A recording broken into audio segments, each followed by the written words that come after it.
Hi friends, welcome to homemade all-rounder. ఈరోజు మీరందరూ చాలా బాగా ఇష్టపడే మన ఆంధ్రుల ఆవకాయ పచ్చడిని సరైన కొలతలతో మీకు సులువుగా గుర్తుండిపోయేలా చెప్తాను. మధ్య మధ్యలో మంచి టిప్స్ కూడా చెప్తాను. అందువల్ల వీడియోని ఎక్కడా స్కిప్ చేయకుండా చూడండి. ముందుగా టెంకాయ ముదిరిన పచ్చడి మామిడికాయలు తీసుకొని వాటిని మీకు కావాల్సిన సైజులో కట్ చేసి రెడీగా పెట్టుకోండి. తర్వాత ఈ ముక్కల లోపల ఉన్న జీడిని అలాగే పలుచటి పొరను కూడా తీసేసి శుభ్రంగా తుడిచిపెట్టుకోండి. ఆగండి, ఈ జీడీల్ని పారేయకండి. వీటితో హెల్తీ రెసిపీని నెక్స్ట్ వీడియోలో చూపిస్తాను. ఇలా రెడీ చేసుకున్న ముక్కల్ని పాల డబ్బాతో 7 సార్లు కొలిచి రెడీగా పెట్టుకోండి. టిప్ 1. కొంతమంది ఆవకాయ పచ్చడి పెట్టడానికి గట్టిగా ఉన్న మామిడికాయలు తెచ్చి కూడా పచ్చడి పెట్టే సమయం లేకపోవడం వల్ల అవి పండిపోతాయి. అలా కాకుండా ఉండాలంటే వాటి కాట కట్ చేసి కాయలు మునిగేంత వరకు నీళ్లు పోసి పెడితే అవి ఒక రోజు వరకు పండకుండా ఫ్రెష్గా నిల్వ ఉంటాయి. తర్వాత వాటిని పచ్చడి పెట్టేటప్పుడు ఖచ్చితంగా తడి లేకుండా తుడుచుకోవాలి. ఇప్పుడు 200 గ్రాముల సన్నటి ఆవాలను తీసుకొని వాటిని ఒక ప్యాన్లో పోసి స్టవ్ని మీడియం ఫ్లేమ్లో పెట్టి వేయించుకోండి. అవి వేగాక వాటిని ఒక ప్లేట్లోకి సెపరేట్ చేసుకోండి.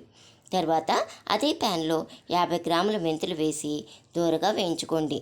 మెంతులు వేగాయని తెలియాలంటే అవి వేగాక వాటి నుంచి మంచి అరోమా వస్తుంది. అదే ఈ చల్లారిన ఆవాలని మిక్సీ పట్టి రెడీగా పెట్టుకోండి.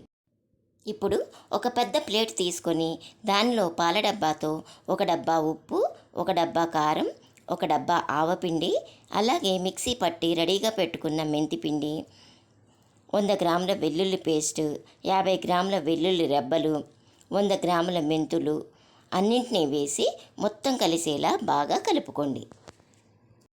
టిప్ 2.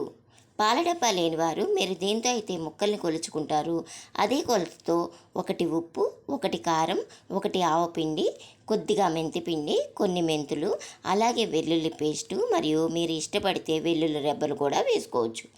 ఆవకాయ పచ్చడి అంటే వేడి చేస్తుంది అని చాలామంది భయపడతారు. మెంతుల్ని వెల్లుల్ని వేసుకోవడం వల్ల మీకు ఆ భయం లేకుండా మీరు తృప్తిగా ఆవకాయ పచ్చడిని తినొచ్చు. ఇప్పుడు ఒక పెద్ద బేసిన్ తీసుకొని దానిలో మనం ముందుగా రెడీగా కొలిచిపెట్టుకున్న కొన్ని ముక్కల్ని అలాగే అన్ని రకాలు వేసి కలిపెట్టుకున్న కారం మిక్సర్ని వీడియోలో చూపిస్తున్న విధంగా కొద్దిగా వేసి ముక్కలన్నిటిని కలిసేలా ఒకసారి కలుపుకోండి.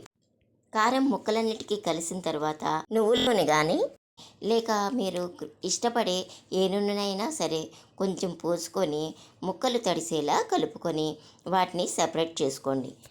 ఈ విధంగా ముక్కలన్నింటినీ కొద్దిగా కలుపుకుంటూ ఈ మొత్తాన్ని మీరు నిల్వ చేసే పాత్రలో పోసుకొని అంతా కలిసేలా ఒకసారి కలుపుకోండి. కొలతలు మళ్ళీ ఒకసారి చెప్తున్నాను, నోట్ చేసుకోండి.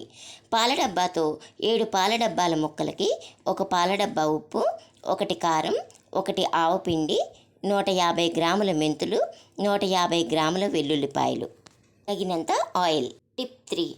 ఈ విధంగా కలుపుకున్న ముక్కల్ని కొద్దిగా పెద్ద పాత్రలో పోసుకుంటే ప్రతిరోజు 2-3 సార్లు ముక్కలు నానేంత వరకు వారం రోజుల పాటు కలుపుకోవాలి కనుక మీకు కలుపుకోవడానికి సులువుగా ఉంటుంది.